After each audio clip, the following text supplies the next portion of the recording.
Eleições 2024. Roda a vinheta aí, vamos lá.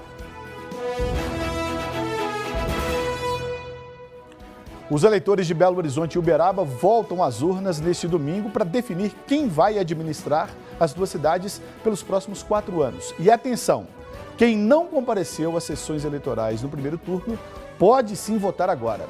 A repórter Paula Branches traz mais detalhes sobre as regras para a votação e também sobre a expectativa para a apuração e divulgação dos resultados neste domingo. Paula, boa tarde, bem-vinda, vamos lá.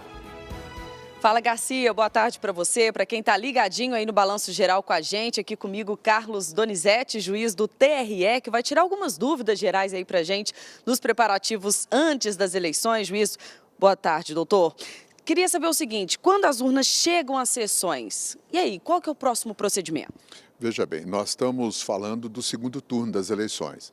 Então, primeiramente, boa tarde, é uma alegria estar com vocês aqui novamente.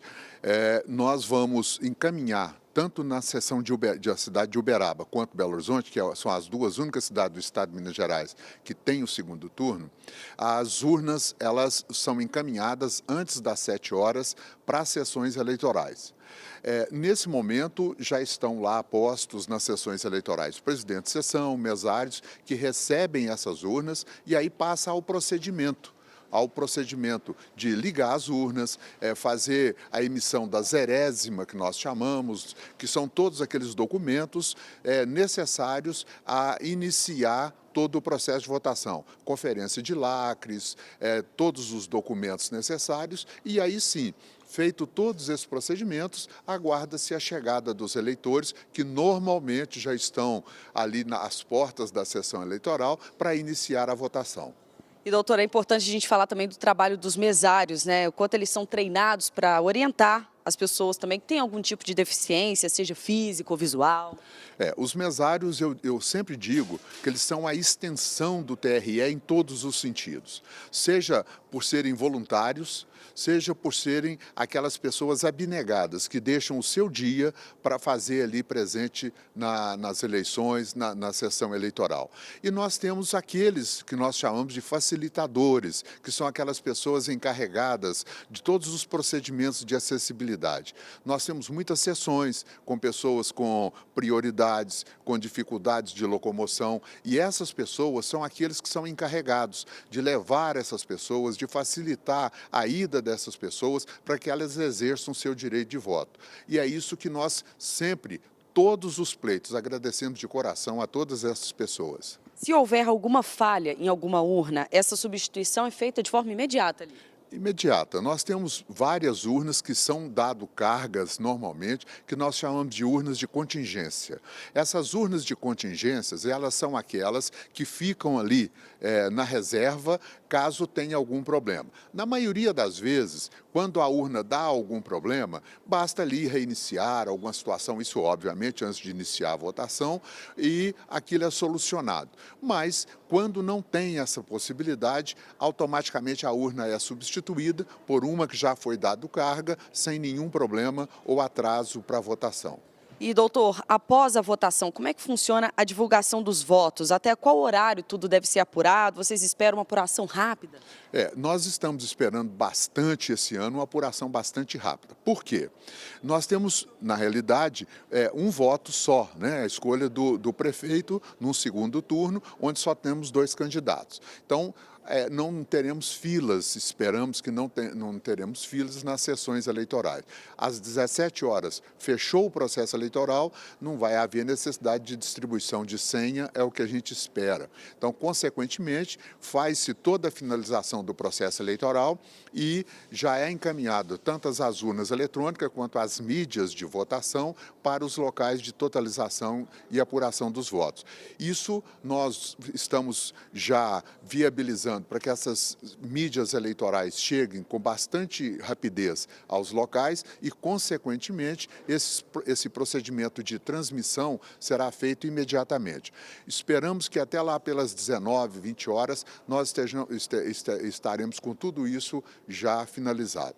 É sempre bom a gente lembrar, né, que quem não votou no primeiro turno pode votar no segundo. São duas eleições separadas, independentes. Quem não votou no primeiro turno, obviamente tem que justificar. Até o dia 5 de novembro é o prazo que ele tem para justificar o não voto, né? A ausência de voto do primeiro turno. Mas ele pode votar normalmente no segundo turno.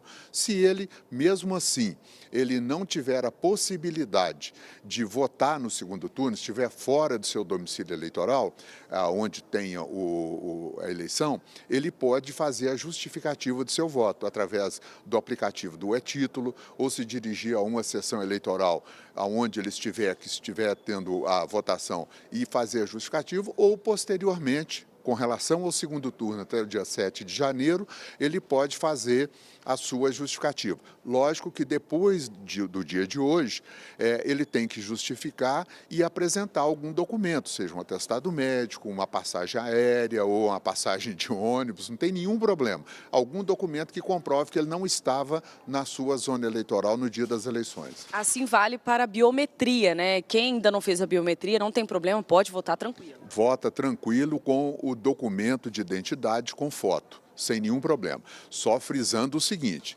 se por acaso ele for eleitor num local onde já tenha sido concluída a biometria, aí ele não tem como votar, tá certo?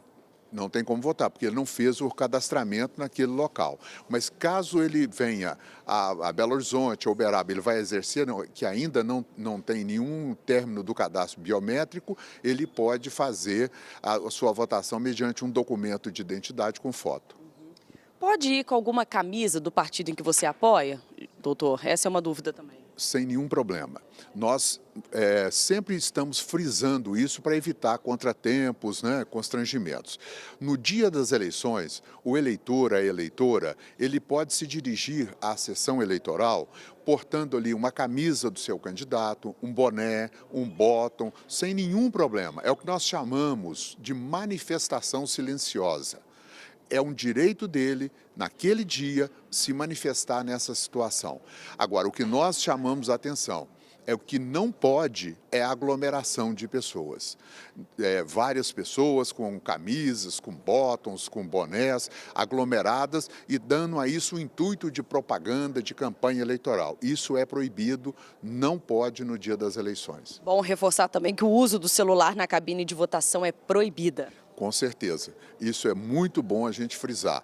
Você que vai para a sessão eleitoral, hoje é muito comum, né, com o celular, vai ter ali próxima à cabine de votação uma mesinha que vai ser disponibilizada pelo mesário, você coloca ali o seu celular, você coloca a sua câmera fotográfica, o que for, qualquer desses aparelhos, você coloca ali, terminou de exercer o seu direito de voto, você pega o celular de volta sem nenhum problema. O que não pode é levar o celular para dentro da cabine de votação para não ter o chamado impacto no sigilo de voto. Aqui comigo Carlos Donizete, juiz do TRE, tirando todas as dúvidas aí da população. Muito obrigada, doutor. Valeu, obrigada. E é isso, Garcia. No mais, boa votação para todo mundo e eu volto com você aí no estúdio.